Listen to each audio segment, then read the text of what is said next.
अपने recent statement में Putin का जो एटीट्यूड है वो पुष्पराज से कम नहीं। कह दिया साफ, भैया फ्लावर समझे क्या, फ्लावर नहीं फायर है, मैं छेड़ोगे तो छोड़ूंगा नहीं। अभी रीसेंट जो स्टेटमेंट इन्होंने दिए हैं उसमें सारे यूरोप को हिला के रख दिया है और बोला है भैया बीच में टांग फंसाओगे, मारे जाओगे, हल्के में मत लेना। पूरा यूरोप डरा हुआ है और सारी स्थिति, सारा बिल फटेगा अभी ट्रंप के ऊपर। सारी बात का डीप एनालिसिस शुरू करते हैं मेरे जियो पॉलिटिक्स के इस लविंग परिवार को। नमस्कार, मेरा नाम है नीरज पारिक, आप देख रहे हैं Neeraj Pareek official YouTube channel. First time हमारे साथ में है तो truth, insight and impactful content के लिए अभी सब्सक्राइब करें और हिस्सा बने इसे तेजी से बढ़ते जियो पॉलिटिकल परिवार का। साथियों, हुआ ये है कि यहां पे व्लादिमीर पुतिन जब स्टेटमेंट अपना दे रहे थे तो दो बड़ी घटनाएं दुनिया में एक साथ चल रही थी। एक तरफ तो जो समा बंधा हुआ है वो ये है कि रशिया और अमेरिका कहीं ना कहीं पीछे से हाथ मिला चुके हैं और वो जो 28 जो फॉर्मूले दिए थे, 28 सूत्रीय जो पीस प्लान इन्होंने दिया है, उस पे दुनिया मतलब समर्थन कहीं जुटेगा। दूसरी तरफ ट्रंप के जो दामाद हैं प्लस वो जो एक दूसरे राजदूत हैं, वो दोनों ही पहुंचे हुए रशिया, मॉस्को में मौजूद है और मॉस्को में ऐसा स्टेटमेंट कड़क दे दिया। 2 दिन पहले शामत ली थी यूक्रेन की अटैक करके। अब हलचल ऐसी है कि जर्मनी की तरफ से एक और बयान है, फ्रांस अपनी एक और स्टेटमेंट दे रहा है। तो साहब यहां पे आज जो खबर बनी वो ये कि रशिया कह रहा है ready if Europe wants war, Putin big warning ahead of US talks. America के साथ में जो वार्ता होनी है उसी के साथ साथ में दे दिया कि भैया हम तैयार हैं युद्ध के लिए। तो अब एक सवाल दिमाग में आना चाहिए कि भाई तुम 4 साल से जो 2022 से आज तक चल रहा है वो क्या था, क्या वो युद्ध था या नहीं था? इस बात का जवाब आपको वीडियो के एंड में मिलेगा। पूरी बात को देखते रहिए कि इस बात को भी रशिया ने क्लियर किया है। तो कुल मिलाकर के जिस समय पे बड़े लीडर्स आपके स्टीव विटकॉफ हैं और प्रेसिडेंट डोनाल्ड ट्रंप के सन इन लॉ है वो वहां मौजूद हैं, एकदम कड़क बयान जो है वो दे दिया गया है। अब साथियों बात यह है कि उस खबर में दो तीन बातें अलग आती हैं। पहली बात, वो कह रहे हैं कि यदि यूरोप चाहे तो रूस युद्ध के लिए तैयार है। चलो जी, आप चाहोगे युद्ध हम कर लेंगे। तो कुल मिला के आज जो बात चल रही है उसमें क्या सिर्फ ये यूक्रेन से युद्ध हो रहा है? हासिल आप देखिए तो ये पूरा नाटो का ही वॉर, नाटो मतलब इंक्लूडिंग यूएसए वर्सेस रशिया का वॉर है। लेकिन आज भी ये टर्म क्लियर नहीं है कि युद्ध फिर किसे कहेंगे। दूसरी चीज, अमेरिकी दूत जो है स्टीव विटकॉफ और राष्ट्रपति डोनाल्ड ट्रंप के दामाद जेरेड कुशनर लगभग 4 साल से चल रहे युद्ध को समाप्त करने के लिए वहां पहुंचे। और ऐसे समय में उच्च स्तरीय वार्ता से पहले कड़क एकदम तीखे तर्रार बयान का होना कुछ और दर्शा रहा है। इसीलिए तो हमने कहा ना कि फायर है में वो प्रूव हो रहा है। देखिए, पुतिन ने मॉस्को में संवाददाताओं से कहा, पढ़िएगा, हम यूरोप के साथ युद्ध करने की योजना नहीं बना रहे हैं। ऐसा क्यों कहा? क्योंकि जर्मनी इस बात को बड़ा तेजी से उठा रहा है कि यार ये जो रशिया है, ये 2029 में, 28 नवंबर की न्यूज है, 29 में 2029 में एक बड़े अटैक का प्लान कर रहा है और ये जो है ये हम तक भी आएगा। सारा डर वहां से है। लेकिन अगर यूरोप चाहता है तो शुरू करता है तो हम भी तैयार हैं। तो बिना कोई डर के साफ बात कह दी गई। अब आप ये समझिए कि जो ये 28 सूत्रीय योजना आई, इसे जिसको हम शांति योजना कहते हैं, इसने नाटो में अशांति पैदा कर दी। बात ये आई कि ये सारे के सारे देश आशंकित हो गए, सशंकित हो गए खुद के अस्तित्व को लेकर के, क्योंकि जिस झंडे के तले या जिस अम्ब्रेला के नीचे ये सारे नाटो नेशंस इकट्ठे हुए और अपनी जो तिजोरी की चाबी है वो अमेरिका की जेब में डाल दी। अब अमेरिका का ये ढुलमुल रवैया उनको परेशान कर रहा है। अब बात यहां आती है जेलेंस्की की, कि जेलेंस्की शुरू से डिमांड जो थी, जो तनाव का कारण बना, वो थी कि भाई नाटो की मेंबरशिप। लेकिन जो 28 सूत्रीय योजना आई 4 साल के बाद, 4 साल में इसी बात की तो फाइट है और कोई फाइट नहीं है, तो बात यह आई कि भैया नाटो में एंट्री नहीं मिलेगी। रशिया, माफ कीजिएगा, यूक्रेन पे ये प्रेशर दिया गया कि आप अपने कॉन्स्टिट्यूशन में अमेंडमेंट करिए, संविधान में संशोधन करो कि जिंदगी में कभी नाटो की मेंबरशिप नहीं मांगोगे। और नाटो नेशंस जो है वो अपने चार्टर में अमेंड करेंगे कि यूक्रेन को कभी किसी भी स्थिति में नाटो की मेंबरशिप नहीं मिलेगी। तो कुल मिला के का तो पत्ता साफ है। आज की डेट में देखा जाए तो यूक्रेन नाटो का मेंबर नहीं है। अगर ये यूक्रेन का मेंबर नहीं बनता, भी नहीं ही बने अगर भविष्य में, तब भी इनकी सेहत पे कोई प्रभाव है क्या? कुछ नहीं है, क्योंकि ये तो पहले से चले आ रहे हैं। अब ये चिंता में क्यों है? चिंता का कारण देखो सर, कि रशियन प्रेसिडेंट व्लादिमीर पुतिन ने ऐसा कौन सी अपनी डिप्लोमेसी, या एक कहते हैं कि भाई ऐसा कौन सा टोटका कर दिया डोनाल्ड ट्रंप के ऊपर कि वहां से मुलाकात जो हुई अलास्का के अंदर, अब अलास्का की मीटिंग के बाद में ये तो बहावरे से हो गए। अब जेलेंस्की तो यही बोलने लगा होगा कि भाई पता नहीं जी कौन सा नशा करता है यार मेरा, अब हर किसी से वफा करता है। अब कुल मिलाकर के इनका दिल जो है वो रशिया के साथ में आया। क्यों आया? इस बात के पीछे जेलेंस्की के साथ में बड़ा धोखा हो गया, और ट्रंप को जो जिस तरीके से अपने हक में लिया रशियन प्रेसिडेंट ने, तो जेलेंस्की को क्या मिला? बाबाजी का टुल्लू। ये तो बर्बादी की कगार पे आ गया। अब यहीं पे कुछ लोग जो हमारे भी वीडियोस में कमेंट करते हैं वो लिखते हैं कि भाई try to understand geopolitics, geopolitics को समझो नीरज पारेख। अच्छा नीरज पारेख जियोपॉलिटिक्स को समझे, समझ लेंगे, क्या समझे? जेलेंस्की ने पूरा का पूरा अपना दम दिखा दिया है। उसने तो यूक्रेन ने तो रशिया को बर्बाद कर दिया है, और फिर नीचे लिखते हैं जेलेंस्की जिंदाबाद। अब भाई जेलेंस्की जिंदाबाद होगा आपकी नजर में? जियो पॉलिटिक्स मुझे समझना चाहिए या उन लोगों को? आप एक बार कमेंट बॉक्स में जरूर से जवाब दीजिएगा। अब बात आई है सर मुद्दे पे।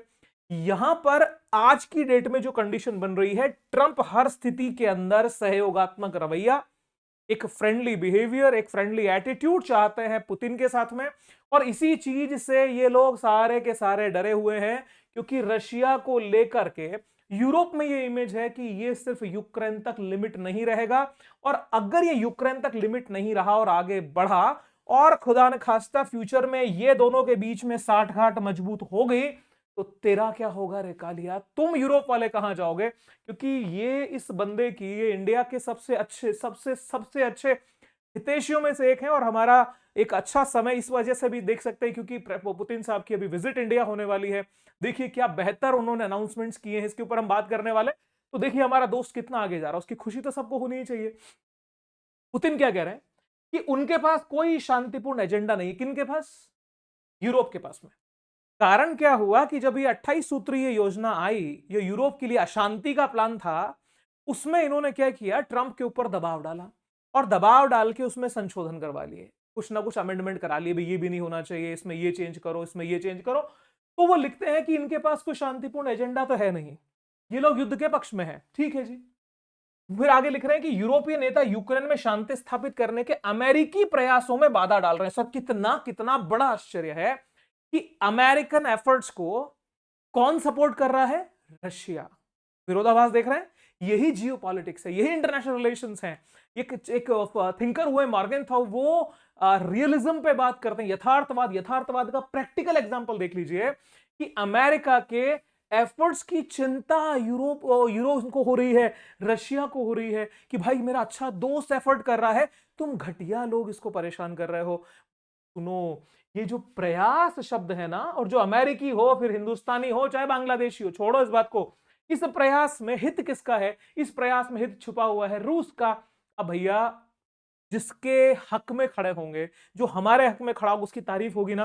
तो भैया ये देखो अब आपस में, मतलब अब यूरोप जो सदा से पैरोकार रहा है, पिछलग्गू रहा है, उसका टेल एंडर रहा है, वो तो हो गए बाधा डालने वाले। और रशिया और अमेरिका की दोस्ती देखो आगे आओ।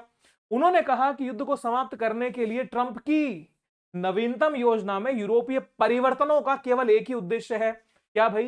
कि संपूर्ण शांति प्रक्रिया को पूरी तरह से अवरुद्ध करना, अर्थात ऐसी मांगे रखना जो रूस के लिए बिल्कुल अस्वीकार्य है। कहने का मतलब कि जो ट्रंप कोशिश कर रहे हैं उसके अंदर पहले टांग फंसाओ, फिर ये कहो कि भाई इसमें थोड़ा सुधार चाहिए, और सुधार के नाम पे ऐसे क्लॉज डलवा दो जो रशिया कभी मानेगा नहीं। मानेगा नहीं तो टेंशन बढ़ता ही रहेगा, घटने का तो सवाल नहीं। इसलिए ये अशांति फैलाने वाले लोग हैं। आगे आए साहब, ये तो खैर मैं बात बता चुका हूं 28 सूत्री फॉर्मूले वाली। तो कुल मिलाकर के रशिया इस बात को लेकर एकदम कमिटेड है कि लोहानस्क डोनेटस्क, जो 28 सूत्री मांग ओरिजिनल थी उसके बारे में बता रहा हूं, यूक्रेन का लोहानस्क और डोनेटस्क तो 100% किसे दे दिया जाएगा? To Russia. ज़ैपोरिज़िया और खेरसोन, ये जो दो प्रांत हैं, यहां पे जहां तक होता ना सीज फायर, जैसा अपने एलओसी पे है, जहां पे सेनाएं थी वो वहीं उसी स्थिति में वापस आ जाएं, तो जहां जहां तक मिलिट्री कवरेज ले लिया है दोनों सेनाओं ने, वहां वहां तक रुक जाएंगे। और क्रीमिया, जिसको 2014 से ही रशिया ने अपने पास ले लिया था, उसके बारे में भूल के भी अब यूक्रेन बात नहीं करेगा। It would be the entire territory would be the sovereign part of Russia. उसका एक संप्रभुत्व वाला क्षेत्र उसका माना जाएगा। तो कुल मिलाकर के यहां पे नाटो के चक्कर में जो मेंबरशिप उसको चाहिए थी यूक्रेन को, वो तो ट्रबल में आया ही आया।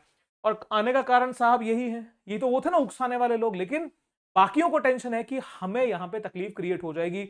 इसलिए ये इमेज तो पुरानी है, लेकिन ये दर्शा कर रही है, ट्रंप से हर एक मेंबर यही बोल रहा है कि भाई तुम पे हमने विश्वास किया है, हमें धक्का तो ना दोगे, क्योंकि तुम्हारा इतिहास ही ऐसा है। अब अमेरिका अपनों के बीच में एक्सपोज हो रहा है, और ईयू या नाटो जो है वो टेंशन में है कि भैया इसके रहते कुछ गड़बड़ ये क्रिएट ना कर दे, क्योंकि जिस तरीके से इसने एक्स्ट्राऑर्डिनरी खुद एकाएक सरेंडर कर लिया, 180 डिग्री पे घूम गया, ये कुछ भी कर सकता है।